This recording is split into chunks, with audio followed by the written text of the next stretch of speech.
नामांकन के लिए अब बचे हैं सिर्फ 2 दिन। गुरचरण सिंह राजू ने दाखिल किया अपना नामांकन। परपड़गंज से रवि नेगी नहीं कर पाए नामांकन दाखिल।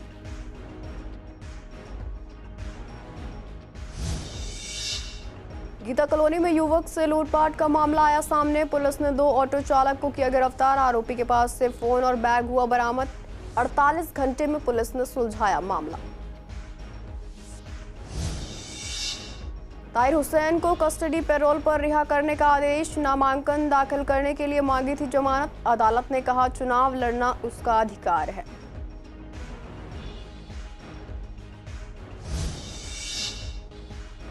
पूर्व दिल्ली में ठंड और कोहरे का असर। सुबह के घने कोहरे ने बढ़ाई परेशानी। स्कूल जाने में बच्चों और पेरेंट्स को झेलनी पड़ी मुश्किलें।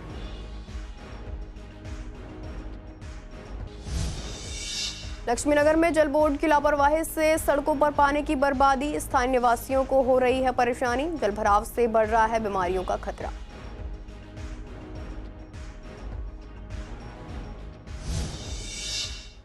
नमस्कार, आप देख रहे हैं CCN लाइव। मैं हूं आपके साथ शिवानी तिवारी। स्वागत है आपका मेरे खास कार्यक्रम पूर्वी दिल्ली खास में। बुलेटिन की शुरुआत करते हैं कुछ खास खबरों के साथ।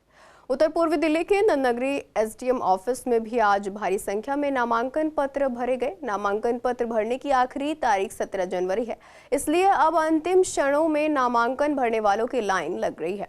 कृष्णानगर विधानसभा क्षेत्र से कांग्रेस प्रत्याशी गुरचरण सिंह राजू ने भी अपना नामांकन दाखिल किया और कहा कि जनता समझ चुकी है कि किसे वोट देना है। उन्होंने यह भी कहा कि कांग्रेस जो बोलती है वह करती भी है। इसके साथ ही विश्वासनगर से बीजेपी प्रत्याशी ओम प्रकाश शर्मा, रोहतास नगर से बीजेपी प्रत्याशी जितेंद्र महाजन और गोंडा से बीजेपी प्रत्याशी अजय महावर, कृष्णानगर से प्रत्याशी विकास बग्गा ने भी नामांकन दाखिल किया है। लक्ष्मीनगर विधानसभा से बीजेपी प्रत्याशी अभय वर्मा ने आज अपने समर्थकों के साथ नामांकन दाखिल किया। इस मौके पर उन्होंने आम आदमी पार्टी और उनके सांसद संजय सिंह पर जमकर हमला बोला। उन्होंने कहा कि इस बार पूर्वांचल की जनता उन्हें सबक सिखाएगी। नामांकन के दौरान उन्होंने आपकी नीतियों की आलोचना करते हुए दावा किया कि बीजेपी ही दिल्ली को विकास के रास्ते पर ले जा सकती है और इस बार पूर्वांचल के लोग आप पार्टी के खिलाफ वोट करेंगे। बाबरपुर से आप सरकार के मंत्री गोपाल राय ने भी नामांकन रैली निकाली और पर्चा दाखिल किया। वहीं पूर्वी दिल्ली के परपड़गंज इलाके से बीजेपी प्रत्याशी रवि नेगी नामांकन दाखिल नहीं कर पाए। उनके कागजात में कमी पाई गई। उन्होंने कहा कि परपड़गंज की सीट मनीष सिसोदिया छोड़कर भाग गए हैं और अवध ओझा के गले में सारी आफत डालकर चले गए। रवि नेगी ने दावा किया कि परपड़गंज की जनता पिछले 10 सालों से परेशान है और इस बार बीजेपी का प्रत्याशी ही जीत कर आएगा। उन्होंने यह भी कहा कि दिल्ली में CM बीजेपी का ही होगा। पार्टी ने मुझे अपना कैंडिडेट बनाया है। मैं समझता हूँ मेरे पे विश्वास किया पार्टी ने दोबारा से, तो मैं पार्टी का अपनी बहुत बहुत धन्यवाद करता हूँ। राहुल जी का, प्रियंका जी का, खड़गे साहब का, तमाम अपने लीडरान का कि मेरे पे विश्वास करके उन्होंने मुझे यहाँ का टिकट दिया है। तो मैं समझता हूँ मैं खरा उतरूँगा और मैं पर जो यहाँ जहाँ भी मैं जा रहा हूँ बड़ा विश्वास वहाँ पर लोगों का मिल रहा है, प्यार मिल रहा है लोगों का, आशीर्वाद मिल रहा है लोगों का, बहुत समर्थन मिल रहा है लोगों का, बहुत आशीर्वाद मिल रहा है लोगों का। देखिए, मैं यही कहना चाहूँगा कि जैसे कि आज नॉमिनेशन हम फाइल कर रहे हैं और जैसे हम जनता के बीच में इतने टाइम से जब से टिकट अनाउंस हुई है जा रहे हैं, तो जनता का अरविंद केजरीवाल जी पे, आम आदमी पार्टी पे बहुत विश्वास है। कृष्णानगर में विधायक SK बग्गा जी पर विश्वास है और उसी भरोसे के साथ आज नॉमिनेशन फाइल हो रहा है और मुझे पूरा विश्वास है कि इस बार भी अरविंद केजरीवाल जी की सरकार दिल्ली में बन रही है। भगवान की कृपा है, वोटरों की कृपा है, मतदाताओं की कृपा है और आज पूरी दिल्ली के मतदाता भारतीय जनता पार्टी का CM दिल्ली में देखना चाहते हैं और इस कलंकित केजरीवाल से छुटकारा पाना चाहते हैं। देखिए, हमारे यहाँ एक ही मुद्दा है, विकास, विकास और विकास। और हम ये विधानसभा में भी केजरीवाल को चैलेंज करके कहते हैं हमसे ज़्यादा विकास यदि उसने कराया है तो हम राजनीति छोड़ दें। जैसा मैं जनता की पल्स को समझ पा रहा हूँ, दिल्ली में भी भारतीय जनता पार्टी का मुख्यमंत्री बनने जा रहा है और लोग तो हैट्रिक करते हैं। ओम प्रकाश जी इस बार चौथी बार फिर विश्वासनगर की जनता के आशीर्वाद से विकास पुरुष हैं। ये इन्होंने बहुत विकास किया है विश्वासनगर विधानसभा के अंदर। जितना विकास विश्वासनगर विधानसभा में इन्होंने केंद्र सरकार के द्वारा दिए गए फंड से किया है, इतना पूरी दिल्ली में भी नहीं हुआ है। दिल्ली में केजरीवाल रूपी आपदा को भगाना है, भाजपा का कमल खिलाना है, डबल इंजन की सरकार बनाना है और दिल्ली को वर्ल्ड क्लास सिटी बनाना है। ये हमारा वादा है। भारतीय जनता पार्टी पूरी बहुमत से इस बार नरेंद्र मोदी जी का सिपाही यहाँ का मुख्यमंत्री होगा और दिल्ली मोदी जी के साथ मिलकर के जो 10 साल में अरसों बरसों पीछे चली गई है, वापस से दिल्ली को सजाने का, संवारने का और खुशहाली का समय आने वाला है। पूरे रोहतास नगर विधानसभा में और दिल्ली के अंदर भारतीय जनता पार्टी के पक्ष में माहौल है। अब किसी को कोई शक नहीं है कि दिल्ली और रोहतास नगर के अंदर भारतीय जनता पार्टी चुनाव जीत रही है और दिल्ली के अंदर भारतीय जनता पार्टी की सरकार बन रही है। देखिए, मुद्दा तो केजरीवाल भगाओ, भाजपा को लाओ। मुद्दा ये है कि 15 साल कांग्रेस की सरकार रही, 12 साल केजरीवाल की सरकार रही, अब एक बार बीजेपी को मौका दो। मुद्दा अनेक है। आप सबको पता है कि यह सरकार 5 साल भ्रष्टाचार में लिप्त रही। इनके सभी बड़े मंत्री कई महीने जेल में रह के आए हैं। दिल्ली की माली हालत बहुत ख़राब है। सारी गलियां टूटी हुई है, पीने को पानी नहीं मिल रहा है, सीवर ओवरफ्लो हो रहा है, यमुना अब तक सबसे मैली हो गई, सांस भी लेने के लिए शुद्ध हवा नहीं मिल रहा है। दुनिया की सबसे पॉल्यूटेड राजधानी दिल्ली बन गई। तो इन सभी मुद्दों को एड्रेस करेंगे और मुझे लगता है कि इस बार जनता ने मन बना रखा है कि भाजपा को लाके रहेंगे। पूर्वांचल के लिए भी क्या कहेंगे? देखिए, पूर्वांचल समाज से मैं आता हूं और मैं तो एक ही बात कहता हूं कि जो पूर्वांचल हित की बात करेगा वो दिल्ली में राज करेगा। आज नामांकन भरने जा रहा हूँ प्रभु श्री राम का नाम लेकर, और प्रभु श्री राम नैया पार कराते हैं। और आज पूरे जनता के साथ, पूरे दल बल के साथ आज नामांकन पद यात्रा मैंने अपने क्षेत्र में निकाली और अभी मैं यहाँ पे अपने कार्यकर्ताओं के साथ आया हूँ और थोड़ी देर में नामांकन करके फिर उसके बाद विजय मिल रहा है। आज आप रैली भी निकाला है, आप लोगों ने जनता का पूर्ण प्यार मिल रहा है। जो 5 सालों से जनता के बीच में रहा, जनता के संघर्ष में रात दिन खड़े रहा, जनता के काम किए, तो वो जैसे मनी बैग होता ना, ऐसे बैग दे रहे हैं लोग। प्रेम मिल रहा, खूब अपार प्रेम मिल रहा, अपार समर्थन मिल रहा है और जनता का आशीष से हम लोग इस बार जो 26 साल का सूखा उसको खत्म करें। दिल्ली के गीता कॉलोनी थाना क्षेत्र में एक युवक से लूटपाट का मामला सामने आया। कौशाम्बी बस स्टैंड से इंदरलोक जाते समय ऑटो चालक और उसके साथी ने युवक से बैग, मोबाइल और 5,000 रुपए नकद लूट लिए और उसे यमुना ब्रिज गीता कॉलोनी के पास फेंक दिया। पुलिस ने मामले की गंभीरता को देखते हुए टीम गठित कर जांच शुरू की। मालिक राजेंद्र सिंह पवार से पूछताछ में पता चला कि उसने ये ऑटो अपने रिश्तेदार अमन वर्मा को किराए पर दिया था। पुलिस ने आरोपी अमन वर्मा को उसके घर से गिरफ्तार कर लिया है। पूछताछ में अमन ने खुलासा किया कि उसने अपने साथी शिवम शर्मा के साथ मिलकर वारदात को अंजाम दिया। अमन की निशानदेही पर पुलिस ने शिवम शर्मा को भी गिरफ्तार कर लूटा हुआ मोबाइल फोन और बैग बरामद कर लिया है। पुलिस ने मात्र 48 घंटे में इस मामले को सुलझा लिया है और आरोपियों को गिरफ्तार कर लिया है। दोनों आरोपी नशे के आदी हैं और समाज के निचले तबके से ताल्लुक रखते हैं। पुलिस ने डकैती में इस्तेमाल ऑटो भी जब्त कर लिया है। शादरा डिस्ट्रिक्ट पुलिस का थाना गीता कॉलोनी ने एक रॉबरी केस 48 घंटे से भी कम के अंदर वर्कआउट किया है। 10/11 की इंटरवेनिंग नाइट में एक व्यक्ति कौशाम्बी गाज़ियाबाद से एक ऑटो लेता है इंदरलोक दिल्ली के लिए। कुछ ही दूरी चलने के बाद इस यात्री को लूट लिया जाता है। इसका बैग, इससे 5,000 रुपये और इसका मोबाइल इससे लूट लिया जाता है।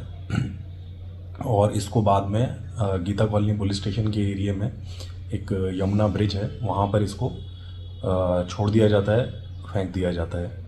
ये खबर हमको जब मिलती है तो तुरंत हम लोग अपनी टीम्स को एक्टिवेट करते हैं और इन लोगों को ढूंढते हैं जिन्होंने ये वारदात को अंजाम दिया है रॉबरी की। और इसमें 2 लोग जो गाज़ियाबाद के रहने वाले हैं, अमन वर्मा और उसका एसोसिएट शिवम शर्मा, इन लोगों को हम लोग ने अरेस्ट कर लिया है और ये दोनों गाज़ियाबाद के रहने वाले हैं और इनसे अभी हमारी जो बैग था यात्री के पास वो रिकवर हो गया। दिल्ली हाईकोर्ट ने AIMIM के उम्मीदवार और 2020 में उत्तर पूर्वी दिल्ली में हुए दंगों के आरोपी ताहिर हुसैन को दिल्ली विधानसभा चुनाव में नामांकन दाखिल करने के लिए कस्टडी पैरोल पर रिहा करने का आदेश दिया है। जस्टिस नीना बंसल कृष्णा ने प्रशासन को निर्देश दिया कि वो ताहिर हुसैन के नामांकन के लिए जरूर तालमेल करें ताकि उसके चुनाव लड़ने के अधिकार का उल्लंघन ना हो। इससे पहले दिल्ली हाईकोर्ट ने AIMIM उम्मीदवार और 2020 में उत्तर पूर्वी दिल्ली में हुए दंगों के आरोपी ताहिर हुसैन को चुनाव प्रचार के लिए अंतरिम जमानत देने की मांग पर फैसला रिजर्व रख लिया था। आज सुनवाई के दौरान दिल्ली पुलिस ने ताहिर हुसैन की अंतरिम जमानत याचिका का विरोध करते हुए कहा कि ताहिर हुसैन समाज के लिए खतरा है। उन्होंने कहा कि हुसैन का यह कहना है कि चुनाव लड़ना उनका मौलिक अधिकार है, तो चुनाव लड़ना कोई मौलिक अधिकार नहीं है। इसके अलावा वे चाहे तो जेल से भी अपना नामांकन दाखिल कर सकते हैं। दिल्ली पुलिस ने अपनी इस दलील के समर्थन में अमृतपाल सिंह का उदाहरण दिया। आपको बता दें कि 13 जनवरी को सुनवाई के दौरान कोर्ट ने कहा था कि अगर आपको केवल नामांकन भरना है तो आप जेल से ही बढ़ सकते हैं। सुनवाई के दौरान ताहिर हुसैन की ओर से पेश वकील ने कहा था कि सांसद इंजीनियर रशीद को चुनाव प्रचार के लिए अंतरिम जमानत दी गई थी, जबकि उनके खिलाफ भी टेरर फंडिंग का मामला चल रहा है। ताहिर हुसैन की ओर से कहा गया कि उन्हें एक राष्ट्रीय पार्टी ने उम्मीदवार बनाया है, वह अपनी सभी संपत्तियों का विवरण देने को तैयार हैं। उन्हें अपने लिए एक प्रस्तावक भी खोजना है और दिल्ली में चुनाव प्रक्रिया शुरू हो चुकी है। दिल्ली में ठंड का प्रकोप लगातार बढ़ रहा है और हर दिन ठंड अपने नए रिकॉर्ड बना रही है। आज सुबह घने कोहरे ने ठंड को और ज्यादा बढ़ा दिया। सुबह के समय विजिबिलिटी 0% थी, जिसमें लोगों को अपने ऑफिस और काम पर जाने में काफी परेशानियों का सामना करना पड़ा। स्कूली बच्चों, उनके माता पिता और वैन चालकों को भी काफी कठिनाइयों का सामना करना पड़ा। जब हमने जनता से बातचीत की तो उन्होंने बताया कि सुबह कोहरा इतना घना था कि कुछ भी साफ नहीं दिखाई दे रहा था। हालांकि बच्चों को स्कूल छोड़ने के लिए उन्हें मजबूरन बाहर आना पड़ा। पेरेंट्स ने चिंता जताई कि इस घने कोहरे के बीच हादसे का डर बना हुआ था। छात्रों ने बताया कि प्री बोर्ड परीक्षाओं के चलते उन्हें सुबह स्कूल आना पड़ा, जो उनके लिए काफी चुनौतीपूर्ण रहा। सोमवार से खुले कई स्कूलों में छोटे बच्चों को भी बुलाया गया, जिससे बच्चों, वैन ड्राइवरों और उनके माता पिता को काफी परेशानियों का सामना करना पड़ा। देखो, प्रॉब्लम तो हो रही थी बिकॉज ड्राइव करने में बहुत प्रॉब्लम हो रही थी। मतलब आई थिंक 1 से 2 मीटर की दूरी तक ही काफ़ी फॉग था, तो it was like a cycle. इतना धीरे धीरे चलाना पड़ रहा था और डर भी लग रहा था, और मेन बच्चों को भी बहुत ठंड लग रही थी। ऑल द किड्स को मज़ा आ रहा था कि हाँ, see this is the view and all, but it was quite risky, जिसकी वजह से थोड़ा धीरे धीरे। बट हाँ, हमने स्कूल में भी ईमेल करे हैं। वेकेशंस के लिए भी नहीं, तो थोड़ा टाइम शिफ्ट करने के लिए, because it was 7:30 in the morning, तो इसकी वजह से हमें मतलब ईमेल करा कि थोड़ा लेट कर दो ताकि फॉग हट जाए। नहीं, स्कूल्स तो खुले हैं, कुछ तो खुल गए हैं, कुछ क्लोज्ड है। मतलब बच्चों को भी कितना बिठाएंगे उसका कोई इशू नहीं है, बट थोड़ा लेट कर देना, तो इसलिए। अदरवाइज तो बच्चे तो एनी हाउ आएंगे। आज ही प्रॉब्लम हुई है, आज ही था फॉग ज़्यादा। इतना फॉग रोज़ तो था नहीं, आज तो पहला ही दिन था इतना फॉग। 0 डेंसिटी थी कल आज सुबह जब मैं आया था स्कूल पे, और इसमें जैसे हम यहाँ पर लेकर आ रहे थे, एक तो वैसे ही फॉग बहुत होता है, ऊपर से यहाँ ट्रैफिक भी इकट्ठा हो जाता है। स्कूल टाइमिंग 2 स्कूल एक साथ है, इसलिए तो प्रॉब्लम तो हुई थी बच्चों को। और ये तो अभी हॉलीडेज़ हो जाने चाहिए अगर ऐसी कोई प्रॉब्लम होती है, लेकिन स्कूल की है कि भाई स्कूल वाले अलाउ नहीं करते, ऑफ नहीं करते। नहीं, ऐसा है कि दिल्ली गवर्नमेंट के स्कूल के अकॉर्डिंगली ये स्कूल्स अपने हॉलीडेज़ डिक्लेयर करते हैं। तो जैसे भी अगर स्कूल हॉलीडेज़ होते, अभी 15 तक नॉर्मली पहले होते थे, अभी नहीं होते हैं। तो अभी ये छोटे बच्चे हैं, टाइमिंग सेम ही है, तो हमें तो काफ़ी प्रॉब्लम होती ही है। अब सुबह होना तो चाहिए, और विंटर्स का तो होना ही चाहिए। प्रॉब्लम बस यही थी कि 7:30 का स्कूल होता है, 7:20 निकलना पड़ता है, और फोग इतना होता है ना मैम, बच्चे के हिसाब से बहुत फोग है, और हम फिर 2 व्हीलर से ट्रैवल करते हैं तो वो होता है। आज फोग था अकॉर्डिंग टू दिल्ली, मतलब रोज़ तो, और बल्कि सब बच्चे की ऑनलाइन क्लासेस हैं, बट अब इनका है कि स्टार्ट हो चुका है, तो बट ये है कि या तो नहीं 7 से नहीं, इनका अभी लॉरी मंडे से ओपन हुआ है, मंडे से ओपन हुआ। बहुत ज़्यादा प्रॉब्लम हुई। वैसे मैं स्कूटी पे ही आता हूँ, बहुत ज़्यादा कोहरा था, कुछ नहीं दिख रहा था, और काफ़ी कोहरा था। और बता भी रखा था कि कोहरा बहुत ज़्यादा होगा आज दिल्ली में। लग रहा था ड्राइव करने में कहीं ना कहीं। हाँ, डर तो रहता ही है ड्राइव करने में। आगे कुछ दिख भी नहीं रहा था, ना लोग दिख रहे थे, ना कोई गाड़ी दिख रही थी। वो तो हेडलाइट्स की वजह से थोड़ा बहुत दिख जाता है, वैसे ज़्यादा कुछ दिख नहीं रहा था। छुट्टी हो जानी चाहिए थी स्कूल की, मन करा कि छुट्टी कर लें आज स्कूल। बोर्ड्स वालों की नहीं होनी चाहिए, 10th और 12th वालों की। वैसे जो छोटे बच्चे 10th और 12th वालों की खुलने चाहिए थे, बाकी तो बंद रहने चाहिए थे मेरे हिसाब से। हमारा भी होना चाहिए था। नहीं, हमारा होना नहीं चाहिए, बोर्ड्स के पेपर है तो नहीं होना चाहिए था। आप बताइए कितनी बहुत प्रॉब्लम हुई, मतलब मैं तो स्कूटी से आता हूँ, मतलब कुछ देखा वेखा भी नहीं था और मतलब काफ़ी दिक्कत हुई थी। और बाकी आज तो हमारा प्री बोर्ड था, इसलिए हमें आना पड़ा। बहुत ज़्यादा कि मतलब स्कूटी से आता वैसे ही, और देन जब मैं आ रहा था 2-3 बारी कोई से जानवर हमारे आगे आ जाता है तो एकदम इंस्टेंटली ब्रेक मारने पड़ रहे हैं। 2-3 गाड़ी भी आगे आ गई थी। देन लोग अपनी हेडलाइट चाहते हैं, दिक्कत होती है। हम चला लेंगे, दूसरे नहीं चला पाते, तो क्या फिर आज तक से 2-3 ठुकते हुए बच गए बहुत, कि कुछ दिख भी नहीं रहा तक। तो अब थोड़ा वैसा सही हुआ पहले से। बहुत ज़्यादा ही हुई थी कि जब आ रहे थे सुबह 8:30 में स्कूल पहुंच गया अराउंड, तो जब मैं आ रहा था तो 2-3 बारी बहुत लग कर देखा कि ठुकते हुए बचे एकदम। लक्ष्मीनगर के राधू पैलेस के सामने जल बोर्ड की लापरवाही के कारण पीने के पानी की पाइपलाइन में लीकेज की समस्या पिछले 3 महीने से बनी हुई है। इस वजह से हर रोज सैकड़ों लीटर पानी सड़क पर बह रहा है। स्थानीय निवासियों ने शिकायत की है कि सुबह और शाम पानी की सप्लाई के समय सड़क पर इतना जलभराव हो जाता है कि वहां से गुजरना मुश्किल हो जाता है। स्थानीय निवासियों के मुताबिक जलभराव के कारण मच्छर पनप रहे हैं, जिससे बीमारियों का खतरा बढ़ रहा है। वहीं पाइपलाइन से पानी लीक होने की वजह से कई घरों में पानी कम प्रेशर के साथ आ रहा है, जिससे लोगों को रोजमर्रा के कामों में परेशानी हो रही है। लोगों ने जल बोर्ड से कई बार शिकायत की, लेकिन समस्या का अब तक समाधान नहीं हुआ। स्थानीय लोगों ने जल्द से जल्द इस समस्या के समाधान की मांग की है, ताकि पानी की बर्बादी और जलभराव जैसी परेशानियों से निजात मिल सके। यहाँ पर काफ़ी दिनों से देख रहा हूँ ये गंदगी मच्छर पैदा हो रहे हैं, गंदगी के अंदर पानी सड़ रहा है, यहाँ से निकलना। किस चीज़ का पानी है ये जल बोर्ड का पानी है। जल बोर्ड के पाइप टूटे हुए हैं, कहाँ से लीकेज हो रही है, उनको चेक करना चाहिए। कई बार कंप्लेंट कर रखी है, तो सुनवाई नहीं है कहीं भी। तो कितने दिन से पानी बह रहा है? 15-20 दिन से मैं देख रहा हूँ, आगे काफ़ी दिन हो गए। प्रशासन को आज 4 महीने से इन्फॉर्म कर रहे हैं कि यहाँ पर पानी आपकी मेन लाइन लीक है, जिससे सड़क पर पानी सारा इकट्ठा हो जाता है। प्रशासन के बावजूद और एलजी को लेटर देने के बावजूद, न्यूज़पेपर्स में आने के बावजूद किसी भी प्रशासनिक अधिकारी के कान में छू नहीं रही गई। पिछले 3 महीने से आपके जेई साहब यही है अरुण जी, उनको कितनी बार बोला है। अब उन्होंने मेरे को ये कहा था कि टेंडर निकल गया है, मगर टेंडर निकले हुए 10 दिन हो गए, कोई सुनवाई नहीं है, कोई कुछ नहीं है। आप देख रहे हैं कितनी गंदगी है, ये देखिए कितनी गंदगी है। यहाँ पर पानी रोज लीकेज करता है यहाँ से जी, बिल्कुल डेली, और सुबह तो बिल्कुल नदी बहती है सर। दयालपुर थाना क्षेत्र के गली नंबर 6 एकता पब्लिक स्कूल नेहरू विहार में एक नाबालिग युवक को चाकू मारे जाने की घटना सामने आई है। पुलिस को सूचना मिली कि घायल व्यक्ति को पीसीआर वैन द्वारा जीटीबी अस्पताल पहुंचाया गया, जहां डॉक्टरों ने उसे मृत घोषित कर दिया है। जांच में पता चला कि मृतक का किसी दूसरे नाबालिग से विवाद चल रहा था और रात करीब 8:15 पर एकता पब्लिक स्कूल के पास उसे चाकू मारा गया। थाना दयालपुर में इस घटना के संबंध में मामला दर्ज कर लिया गया है। पुलिस ने आरोपियों की पहचान के सुराग पाए हैं और उनकी गिरफ्तारी के प्रयास जारी हैं। एमसीडी शाहदरा नॉर्थ जोन की ओर से दिल्ली चुनाव को लेकर कई मार्केट एसोसिएशन के साथ मीटिंग की गई। मीटिंग में मतदान प्रतिशत बढ़ाने और लोगों को मतदान के लिए प्रेरित करने के लिए मार्केट एसोसिएशन ने कई तरह की छूट देने की घोषणा की। मीटिंग में शामिल हुए मार्केट एसोसिएशन ने जूते, कपड़ों से लेकर दवाइयों की खरीदने पर 20% तक डिस्काउंट देने का वादा किया। इसी को लेकर जब हमारे संवाददाता ने मार्केट एसोसिएशन से बात की तो उन्होंने बताया कि ये अच्छी पहल है और जनता को वोट डालने के लिए जिस तरीके से प्रशासन प्रयास कर रहा है, ये अच्छी मुहिम है। हम भी इस मुहिम को अच्छा मानते हैं और हो सकता है कि इस बार ज़्यादा से ज़्यादा वोट डालें ताकि वोटिंग परसेंटेज बढ़ सके। हम समर्थन करते हैं और अपनी मार्केट में 20% तक का डिस्काउंट भी करेंगे।